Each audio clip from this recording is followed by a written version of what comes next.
শবে বরাতে মূলত কি কি আমল আছে? শবে বরাতে কি কি আমল আছে ভাই?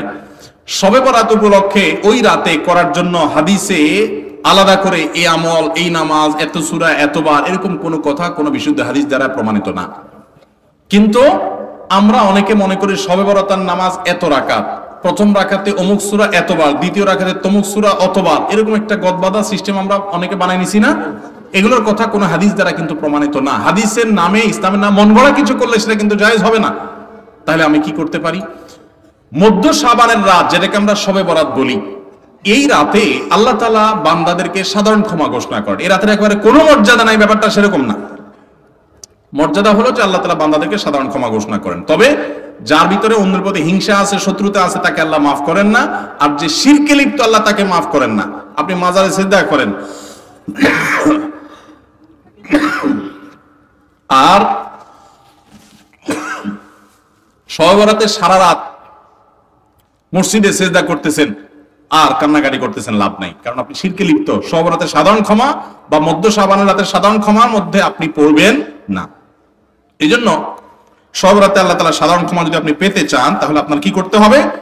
আপনার নিজেকে শিরক থেকে মুক্ত করতে হবে। শত্রুতা বিদ্বেষ কারো প্রতি রাখা যাবে না, সবাইকে মাফ করে দিতে হবে। আল্লাহ আমাদেরকে তৌফিক দান করুন।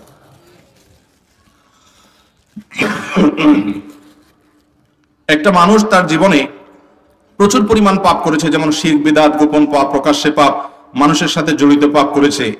এখন সে তার ভুল বুঝে কান্নাকাটি করে তওবা করেছে। ওই ব্যক্তির তওবা কবুল হবে কিনা?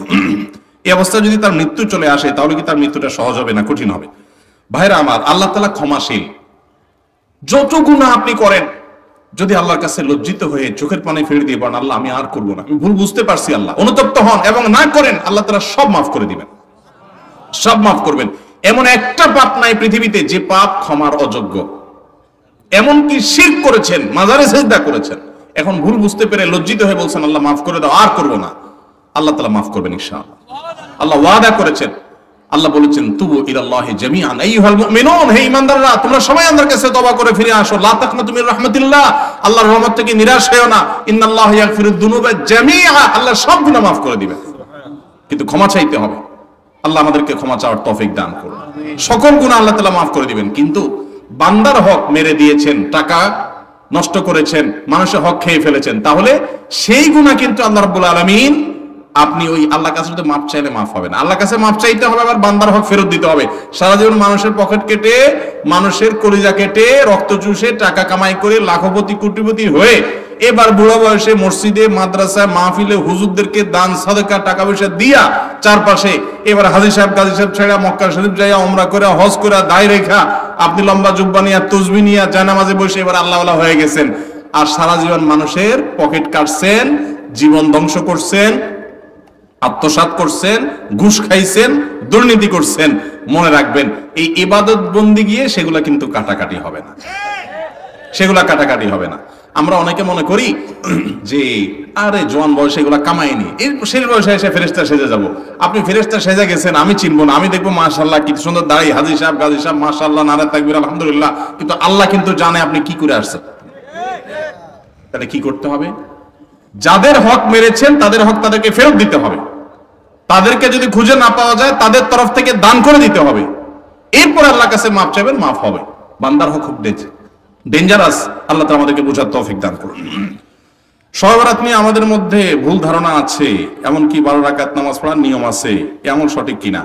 আমি একটু আগেই বলেছি, শবে বরাতের নির্দিষ্ট কোনো নামাজ, নির্দিষ্ট কোনো রাকাত সংখ্যা, নির্দিষ্ট কোনো আপনার পদ্ধতি, এগুলো কোনোটা কোনো হাদিস দ্বারা প্রমাণিত না। আপনি আল্লাহ তাআলার পক্ষ থেকে সাধারণ ক্ষমার আশায় দোয়া করছেন, নিজের মতো করে ইবাদতবন্দেগী করছেন, সেটা আপনার ব্যাপার। কিন্তু শরীয়ত আপনাকে নির্দিষ্ট কোনো ফরম্যাট ঠিক করে দেয় না যে এই ফরম্যাটে আপনাকে করতে হবে।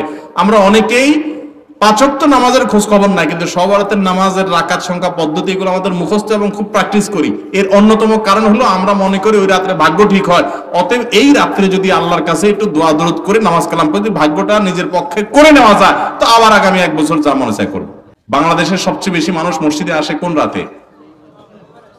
শবে বরাতে। মসজিদে মানুষ আসছে, এটা তো খুশির কথা, কিন্তু কথা হলো ওই রাতেই কেন বেশি আসে, অন্য সময় আসে না কেন? কাহিনী কি? কারণ মানুষ মনে করে ওই রাতে ভাগ্য ঠিক হয়। যেহেতু ভাগ্য ঠিক হয়, অতএব এই এক রাতে আইসা ভালো করে ফুসলা ফাসলা দোয়া দুরুদ করে টোরে আমি যদি সব নিজের পক্ষে করে নিতে পারি, তাহলে এবার সারা বছর আবার যা মানুষ তা করলাম। একজন এলাকার এখানে চেয়ারম্যান সাহেব আছেন, এলাকার যারা জনপ্রতিনিধি সারা বছর যারা তার কাজ করে তাদেরকে তারা সুযোগ সুবিধা দেয়, তাই না? ভোটের সময়, নির্বাচনের সময় কোনো সময় তোমার চেহারা দেখা যায় না, চান্দু রিলিফে চাইলে আসা পরে তুমি এসে হাজির হয়ে গেছো ভাগ নেওয়ার জন্য। কি বলেন, চেয়ারম্যান সাহেব তারা খুব পছন্দ করে দিবে না দৌড়ানে দিবে? সারা বছর মসজিদে আসার খবর নাই, এখন তুমি ভাগ্য ঠিক হওয়ার আশা করে ওই সময় এসে সিরিয়াল দিয়ে দাঁড়ায় গেছো। তুমি পানি চেঁচার সময় ছিল না, মাছ ধরার সময় হাজির হয়ে গেছো। বুঝেন নাই কথাটা? এই জন্য নামাজ কি শুধু সব রাতে পড়ার জিনিস না, সারা বছর পড়ার জিনিস। আর ভাগ্য কিন্তু মানুষের সবাই কদরও ঠিক হয়। সূরা দুখান আয়াত নম্বর 3 এবং 4 পড়বেন। আল্লাহ সুবহানাহু ওয়া তাআলা বলেছেন, ইন্না আনজালনাহু ফি লাইলাতিন মুবারাকা ইন্না কুন্না মুনজিলিন ফিহা ইউফরাকু কুল্লু আমরিন হাকিম। ওই যে রাতে কোরআন নাযিল হয়েছে সেটা লাইলাতুল কদর, সে রাতে সমস্ত গুরুত্বপূর্ণ বিষয়গুলো ধার্য হয়ে থাকে। আল্লাহ আমাদের বুঝার তৌফিক দান করুন।